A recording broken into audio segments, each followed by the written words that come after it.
আসসালামু আলাইকুম বন্ধুরা, কেমন আছেন সবাই? নিয়ে চলে এসেছি আপনাদের জন্য গরমকালের একটা দারুণ রেসিপি। আজকের রেসিপির নাম ডাব চিংড়ি। এই রেসিপির জন্য প্রথমেই আপনাদেরকে ডাব কেটে নিতে হবে। কচি ডাবের এই যে শাঁস দেখতে পাচ্ছেন, এটাকেই ভালো মতো মা মিক্সড করে নিয়েছে। মিক্সচারে ভালো মতো মিক্স করে নিতে হবে, আর যে ডাবের পানিটা সেটা আপনারা রেখে দেবেন, কারণ এটা রান্নাতে পুরোটাই কাজে লাগবে। এবার দেখুন চিংড়ি নেওয়া হয়েছে, আর চিংড়ির মধ্যে হলুদ আর লবণ দিয়ে ভালো মতো এটাকে এখন মাখিয়ে নিতে হবে ভাজার জন্য। এখনও পর্যন্ত যারা যারা আমাদের চ্যানেলটি সাবস্ক্রাইব করেননি অবশ্যই সাবস্ক্রাইব করে দেবেন, বেল আইকন অবশ্যই ক্লিক করবেন।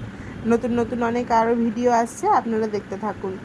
এবার একটা কড়া নেওয়া হয়েছে, আর কড়াটা গরম হয়ে গেলে সর্ষের তেল দিয়ে ভালো মতো চিংড়িগুলোকে ভেজে নেওয়া হচ্ছে। সব চিংড়িগুলো দিয়ে দেখুন মা ভালো মতো ভেজে নিচ্ছে।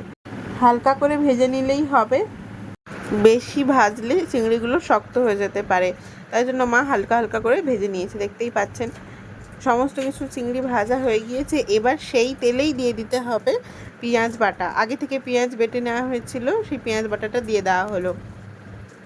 পেঁয়াজ বাটাটা লাল লাল করে ভাজা ভাজা হয়ে গেলে তার মধ্যে দিতে হবে আদা রসুনের পেস্ট। 1 চামচ মতো দেওয়া হয়েছে আদা রসুনের পেস্ট।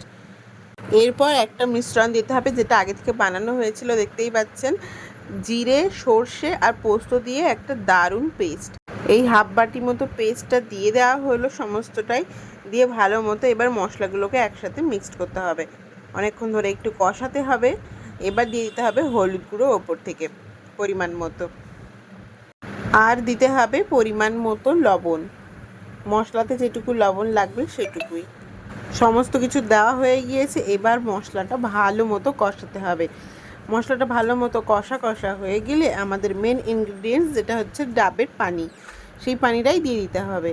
তো দেখুন মা এখানে ভালো মতো ছেঁকে নিচ্ছে এই ডাবের পানিটা দিয়ে। এবার এটাকে দিয়ে দেবে।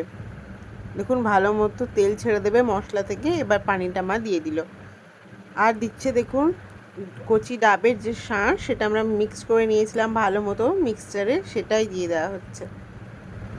এই রেসিপিতে কোনো রকম নর্মাল পানি আমরা ইউজ করিনি। এটা যা আছে সব কিছুই ডাবের পানি আর ডাবের শাঁস দিয়ে পুরো রেসিপিটা। তো আপনারা অবশ্যই এই রেসিপিটা বাড়িতে ট্রাই করবেন। এক অসাধারণ এবং সুস্বাদু খাবার এটি। এবার মশলা থেকে পুরোপুরি পানি ছেড়ে দিলে তারপরে দিয়ে দিতে হবে এই চিংড়ি মাছগুলো, যেগুলো আমরা ভেজে নিয়েছিলাম ভালো মতো, দিয়ে আরও একটু কষাতে হবে ভালো মতো। এবার ওপর থেকে কয়েকটা কাঁচা লঙ্কা দিয়ে দেওয়া হয়েছে। এবার কিছুক্ষণ নেড়ে চেড়ে মা দেখুন ওপর থেকে দিচ্ছে ফ্রেশ ক্রিম। তো এটা আপনারা নাও দিতে পারেন। এখানে 2 চামচ মতো ফ্রেশ ক্রিম দেওয়া হয়েছে, স্বাদের জন্য দেওয়া হয়েছে এই ফ্রেশ ক্রিমটা, আপনারা এটা স্কিপও করতে পারেন।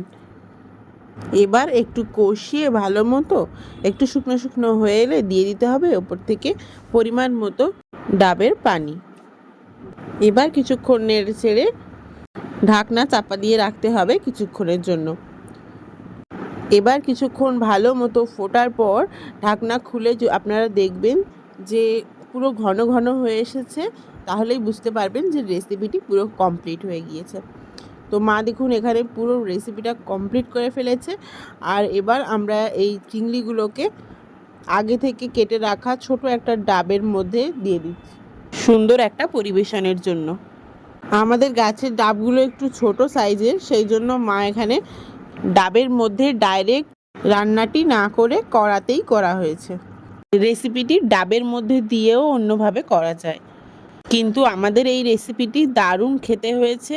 খুবই সুস্বাদু একটা রেসিপি। অবশ্যই আপনারা এই রেসিপিটা ট্রাই করে দেখবেন বাড়িতে, এবং কেমন হয়েছে অবশ্যই জানাবেন। আজকের রেসিপি এই পর্যন্ত, আবার দেখা হচ্ছে নতুন একটা রেসিপি নিয়ে।